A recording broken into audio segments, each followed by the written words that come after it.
नमस्कार, आप देख रहे हैं सिटी सेंटर शो। मुंबई से मैं हूं पूजा भारद्वाज। शो की शुरुआत कर रहे हैं सुशांत सिंह राजपूत मौत मामले से जुड़ी खबर के साथ, जिसके ड्रग्स एंगल की जांच कर रही एनसीबी ने दीपिका पादुकोण, सारा अली खान, श्रद्धा कपूर और रकुल प्रीत सिंह को समन भेज दिया है। आज श्रुति मोदी और सिमोन खंबाटा से पूछताछ हुई, कल रकुल प्रीत सिंह से पूछताछ होगी और उसके बाद यानी कि शनिवार के दिन 26 सितंबर को दीपिका पादुकोण से पूछताछ होने वाली है, जिसकी वजह से गोवा से निकलकर दीपिका पादुकोण चार्टर्ड के जरिए मुंबई पहुंच चुकी हैं। दीपिका पादुकोण रणवीर सिंह के साथ गोवा एयरपोर्ट पर दिखी, उसके बाद चार्टर्ड प्लेन के जरिए मुंबई पहुंची। इससे पहले अभिनेत्री सारा अली खान भी अपनी मां अमृता सिंह के साथ मुंबई पहुंची। सारा अली खान और श्रद्धा कपूर को भी एनसीबी ने 26 सितंबर को पूछताछ के लिए बुलाया है। आज दीपिका के मुंबई पहुंचने से पहले उनके घर के बाहर सुरक्षा भी बढ़ा दी गई। और इसी खबर पर मेरे सहयोगी सुनील सिंह और ज्यादा जानकारी दे रहे हैं। सीबीआई ने लंबे दिनों तक यहाँ पर की 20 से ज़्यादा लोगों से पूछताछ की। उस मकान में जाकर उन्होंने रिक्रिएशन भी किया, यहाँ के फॉरेंसिक डॉक्टरों से भी मिले, पोस्टमार्टम के डॉक्टरों से मिले, सभी कुछ उन्होंने देखा। 2 बार मेडिकल फॉरेंसिक की टीम भी आई, उन्होंने घर का दौरा किया, सब कुछ उन्होंने कोशिश की। लेकिन हाँ, क्या उन्हें कुछ पाया है, मिला है उन्हें सुराग, ये अभी तक साफ नहीं हुआ है। ये जांच जो नशे के ड्रग के रैकेट की तरफ जो बढ़ गई, ये ज़्यादा आगे बढ़ती दिखाई दे रही है। इसमें बॉलीवुड घिरता हुआ दिखाई पड़ रहा है। सुशांत सिंह राजपूत की संदिग्ध मौत का मामला तो वहीं का वहीं अभी थमा हुआ है। और आपको बता दें कि इन चारों अभिनेत्रियों को उनके पुराने व्हाट्सएप चैट की वजह से तलब किया गया है। आइए आपको बताते हैं किस तरह से जो जांच एजेंसियां हैं वो पुराने चैट्स को रिट्रीव करती हैं। व्हाट्सएप पर end to end chat encrypted होती है। एंड टू एंड एन्क्रिप्शन यानी कि सिर्फ चैट करने वाले ही इसे देख सकते हैं। जो मैसेज कहीं बैकअप होते हैं वो प्रोटेक्ट नहीं होते। जांच एजेंसी पुरानी चैट पाने के लिए फोन का क्लोन बनाती है। क्लोन के जरिए मिरर इमेज बनाकर फोन की चैट कॉपी हो जाती है। उस कॉपी की गई चैट को दूसरे फोन पर ट्रांसफर कर सकते हैं। डिलीट की गई चैट, तस्वीरें, डेटा सब कुछ निकाला जा सकता है। कोरोना वायरस पर रोकथाम के लिए महाराष्ट्र सरकार ने हाल में ही एक मुहिम की शुरुआत की है, लेकिन इस मुहिम के लिए सरकार को नर्सिंग स्टाफ की जरूरत है, जिसके लिए वो अस्पतालों की ओर देख रही है। लेकिन पहले से ही स्टाफ की कमी झेल रहे अस्पताल इसके लिए तैयार नहीं है, वो नाराज हैं। इधर नर्सेज काम करने को तैयार नहीं है। नर्सिंग एसोसिएशन ने साफ कर दिया कि जब तक उनकी मांगे नहीं मानी जाती हैं वो काम नहीं करेंगी। ही मोहीम जी आहे त्या मोहिमेला आपण नाव दिलेलं आहे माझे कुटुंब माझी जबाबदारी। मी महाराष्ट्रामध्ये येत्या 15 तारखेपासून जवळपास 1 महिनाभर एक मोहीम राबवतो आहे। माझे कुटुंब माझी जवाबदारी यानी मेरा परिवार मेरी जिम्मेदारी। 12 लाख पार मामलों के साथ कोरोना ग्राफ में सबसे ऊपर चल रहे महाराष्ट्र में करीब 10 दिन पहले इस मुहिम की घोषणा हुई, जिसमें घर घर कोरोना जांच का लक्ष्य है। पर क्या इसके लिए सरकार प्रशासन के पास पर्याप्त स्टाफ है? ये सवाल इसलिए क्योंकि रायगढ़ जिले के पेड़ के डॉक्टर्स ने जिलाधिकारी को लिखे अपने इस खत में नर्सेज को भेजने में अपनी बेबसी बयां की है, क्योंकि राज्य के अस्पताल पहले से ही नर्सिंग स्टाफ की कमी झेल रहे हैं। हाल ही में एक बात ऐसी हो गई कि पेण जो महाराष्ट्र के बम्बई के नजीक का एक गांव है, वहां पर जो निजी अस्पताल में नर्सेस काम करती है उनको बुलाया गया है और उनको नोटिस दिया गया है कि आपको इसमें काम करना चाहिए, और अगर वो काम नहीं किया उन्होंने तो हॉस्पिटल के डॉक्टरों को नोटिस दिया गया है कि उन पर जो भी है वो कानूनी कार्रवाई की जाएगी। अभी इसमें बात ऐसी है कि ये नर्सेस खुद काम करना नहीं चाहती। वो अस्पताल में अगर काम नहीं करेगी तो अस्पताल काम बंद पड़ सकते हैं, और अगर वो काम को उनको भेजा गया तो उन्होंने ये बोल दिया है कि हम नौकरी ही छोड़ देंगे। प्राइवेट डॉक्टरों की अस्पताल में ये प्रॉब्लम है कि अगर उन्होंने नर्सेज भेजे तो भी प्रॉब्लम है, अगर उन्होंने उनको रोक लिया तो भी गवर्नमेंट की तरफ से प्रॉब्लम है। इधर एक नर्सिंग एसोसिएशन से कड़ी प्रतिक्रिया सामने आई है कि जब तक उनकी मांगे नहीं मानी जाती वो काम नहीं करेंगी। नर्सेस को धमका रहे हैं कि अगर वो काम नहीं करेंगी तो उनको एस्मा लगा देंगे, और अब वो प्राइवेट नर्सेस को बोल रहे हैं कि ये स्कीम में आने के लिए। मैं ये पूछना चाहती हूँ, प्राइवेट नर्सेस के लिए महाराष्ट्र गवर्नमेंट ने क्या किया है? नर्सेस ने 2 लेटर्स लिखे हैं नर्सिंग ऑर्गेनाइजेशंस ने, clinical nursing research society, trade nursing association of India, also जन स्वास्थ्य अभियान। हमने आपको लेटर 2 लिखे हैं, आपने एक बार भी हमको मीटिंग के लिए नहीं बुलाया है। मैं ये महाराष्ट्र गवर्नमेंट को बोलना चाहती हूँ, अगर आप प्रॉपर कॉम्पेंसेशन नर्सेस को नहीं देंगे,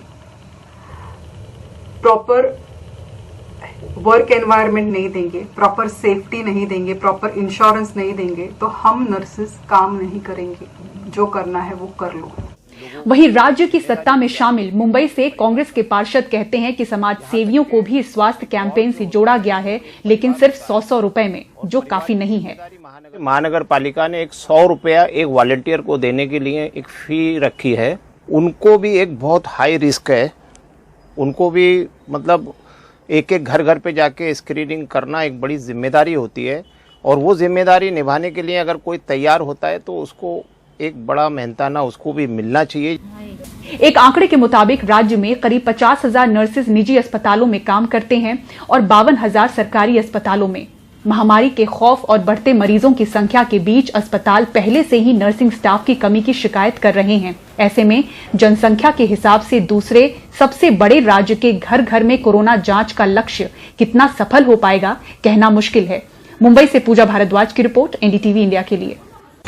और कृषि बिल के विरोध में पंजाब में किसानों का आंदोलन जोर पकड़ता जा रहा है। बिल को वापस लेने की मांग के साथ राज्य के कई किसान संगठन आज से 3 दिनों तक रेल रोको आंदोलन कर रहे हैं। अमृतसर के देवीदासपुरा गांव में किसान पटरियों पर प्रदर्शन कर रहे हैं। प्रदर्शन के मद्देनजर पंजाब से गुजरने वाली तमाम ट्रेनें 3 दिनों के लिए रद्द या डाइवर्ट कर दी गई हैं।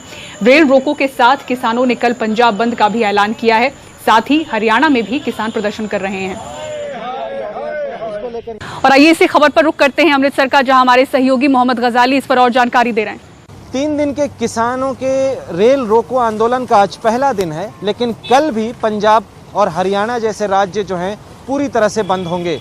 कृषि कानूनों के खिलाफ जो है किसानों ने कल पूरे भारत बंद का आह्वान दिया है, और कई जगह अमृतसर और पंजाब के दूसरे ज़िलों में भी किसान यूनियन की महिला मेंबर और खुद कुछ किसान जो हैं वहाँ पर जाकर लोगों को आवाजाही और दुकान बंद करने की मांग करेंगे। किसान 3 कृषि कानूनों के खिलाफ हैं, जिससे उनको लगता है कि मंडी सिस्टम और एमएसपी का जो सिस्टम है वो सरकार आगे आने वाले दिनों में ख़त्म कर देगी। ये भी बताते चलें कि आगे आने वाले दिनों में कई किसान यूनियन ने पूरे पंजाब और हरियाणा के इलाके में रेल रोको अभियान के बारे में भी कहा है कि वो चक्का जाम करेंगे, रेलों की आवाजाही पर भी असर पड़ेगा। और जहां तक कोरोना वायरस का मामला है, पंजाब में सबसे ज़्यादा डेथ हो रही है, तो ऐसे में अगर इस तरह के बंद और इस तरह के चक्का जाम और रेल रोको जाम की बात किसान करते हैं तो कहीं ना कहीं पंजाब सरकार के लिए बहुत बड़ी चुनौती होगी कि ऐसे में लोगों को जो असुविधा हो रही है या चिकित्सा के लिए जो लोग इधर से उधर जाना चाहते हैं उनको किस तरह से वो चिकित्सा प्रोवाइड कराएंगे। अमृतसर से मोहम्मद गजाली, एनडीटीवी इंडिया। और क्या दिल्ली में कोरोना वायरस की दूसरी लहर का पीक आ चुका है? दिल्ली के मुख्यमंत्री अरविंद केजरीवाल ने इसकी आशंका जताई है, साथ ही साथ उम्मीद जताया है कि अब संक्रमण के मामले कम होंगे। दिल्ली से शरद शर्मा की ये रिपोर्ट देखिए। ये सेकंड वेव जो दिल्ली में आई थी, इसकी भी शायद पीक आ चुकी है, ऐसा लगता है, कीपिंग फिंगर्स क्रॉस्ड कि सेकंड वेव की भी पीक आ चुकी है। अब ये धीरे धीरे आने वाले समय में ये कम होगा। दिल्ली में कोरोना की दूसरी वेव क्या अपने शिखर पर जाकर अब नीचे आना शुरू हो गई है? आंकड़ों के जरिए देखते हैं। 16 से 23 सितंबर के बीच दिल्ली में 3,87,755 टेस्ट हुए, जिनमें 26,520 पॉजिटिव आए। पॉजिटिविटी रेट 6.83% रहा। 9 से 16 सितंबर के बीच 4,05,798 टेस्ट हुए, 29,095 पॉजिटिव आए, 7.16% का पॉजिटिविटी रेट। 2 से 9 सितंबर के बीच 2,67,262 टेस्ट हुए, जिनमें से 21,605 पॉजिटिव हुए। Positivity rate 8.08%। जबकि 26 अगस्त से 2 सितंबर के बीच 1,53,857 टेस्ट में से 13,805 पॉजिटिव हुए। पॉजिटिविटी रेट रहा 8.97%। यानी ये तो साफ है कि टेस्ट बढ़ने के साथ पॉजिटिविटी रेट कम हो रहा है, लेकिन 26 अगस्त से 2 सितंबर के बीच जहां औसत 19 मौत रोजाना हो रही थी, वहीं 16 से 23 सितंबर के बीच औसत 35 मौत रोजाना हो रही हैं। बुधवार को प्रधानमंत्री नरेंद्र मोदी ने जिन 7 राज्यों के मुख्यमंत्रियों के साथ कोरोना के मौजूदा हालात और आगे की रणनीति पर चर्चा की, उनमें से दिल्ली के मुख्यमंत्री अरविंद केजरीवाल एक हैं।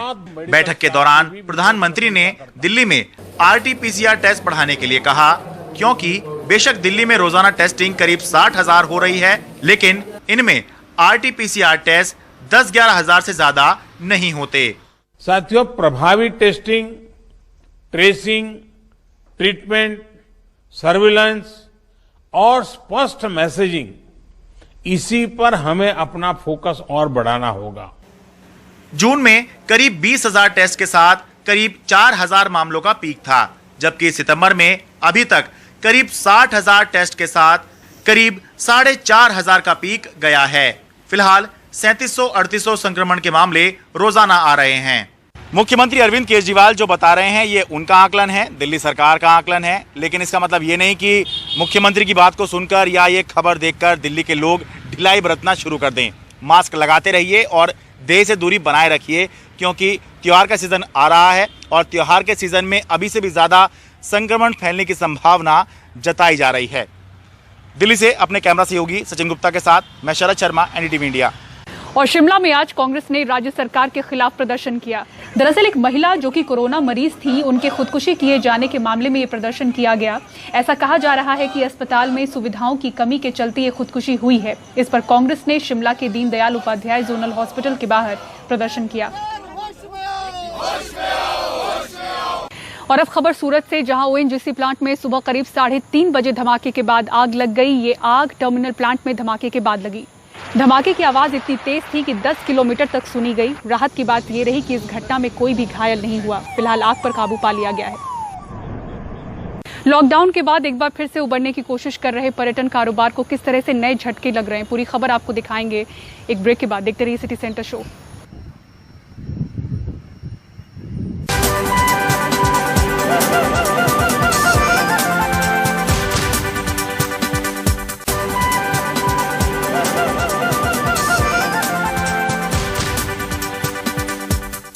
कोरोना और लॉकडाउन की मार झेल रहे कारोबार एक बार फिर से उबरने की कोशिश में हैं। इनमें सबसे अहम है पर्यटन उद्योग, लेकिन उदयपुर के पर्यटन कारोबार को एक नया झटका लगा है।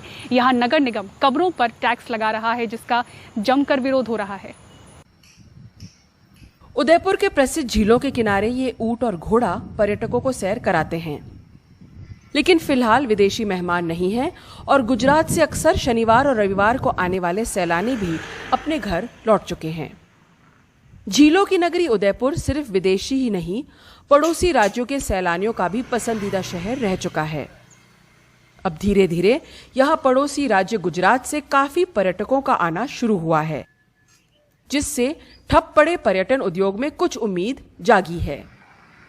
बैठे रहते दुकान खोलेंगे टाइम पास के लिए, लेकिन कोई ग्राहक आता नहीं है। आ जाता है कभी तो मतलब नहीं है, इसलिए भी बिल्कुल हैंडीक्राफ्ट का व्यवसाय बिल्कुल भी डाउन चल रहा है। होटल भी सब खाली पड़ी है। हनुमानगढ़ से आई हूँ यहाँ पे घूमने, 2 दिन हो गए हम यहाँ पे होटल में रुके हैं और अपना सा माहौल है सब कुछ, तो इतना वो नहीं फील होता, घबराहट फील नहीं होती। अब हाँ ठीक है, आज से 2-4 महीने पहले सिचुएशन थोड़ी अलग थी। अब अगर अपने खुद सेफ्टी लेके चल रहे हैं, सारी चीज़ें कर रहे हैं, हर जगह पे सैनिटाइजर मौजूद है, मास्क सिस्टम है, सब कुछ है, तो अब अच्छा वो डर वाली बात नहीं है। लेकिन इस बीच उदयपुर नगर निगम ने एक नया टैक्स लगाने का फैसला लिया है। हर पर्यटक जो आता है उसके होटल कमरे पे टैक्स लगाया जाएगा। कोविड-19 में जो आपने कर लगाया है ये अनुचित है। वर्तमान में अगर आप उदयपुर शहर को देखें तो पर्यटन मतप्राय हो चुका है और आने वाला समय अक्टूबर से हम ये उम्मीद करते हैं कि पर्यटन व्यवसाय अच्छा चलने की उम्मीद करते हैं। हम ये चाहते हैं कि क्यों न आपकी जो सड़कें इस समय इतनी खराब स्थिति में हैं उनको आप सुचारू कर सकें। हर दृष्टि से आप पर्यटन को बढ़ावा दें। अभी सरकार को तो इस पे और कोई रियायत देनी चाहिए थी, क्योंकि होटल व्यवसाय पिछले 6 महीने से इलेक्ट्रिसिटी बिल, स्टाफ के खर्चे अपनी जेब से दे रहा है, और जब बिजनेस चालू होने के आसार चालू हुए हैं तो ये यात्री कर लगा के नगर निगम ने होटल व्यवसाय को एक तरह से कहेंगे कि उसको समाप्त करने वाली स्थिति पैदा कर दी है। नए कर के मुताबिक 200 रुपए टैक्स लगेगा 5,000 रुपए वाले कमरे पे। होटल मालिक को 300 रुपए भरना पड़ेगा हर बार जब 5,000 से 10,000 के कमरे में कोई ठहरता है, और 500 रुपए का टैक्स है उस कमरे पे जो 10,000 रुपए से ज्यादा में बिकता है।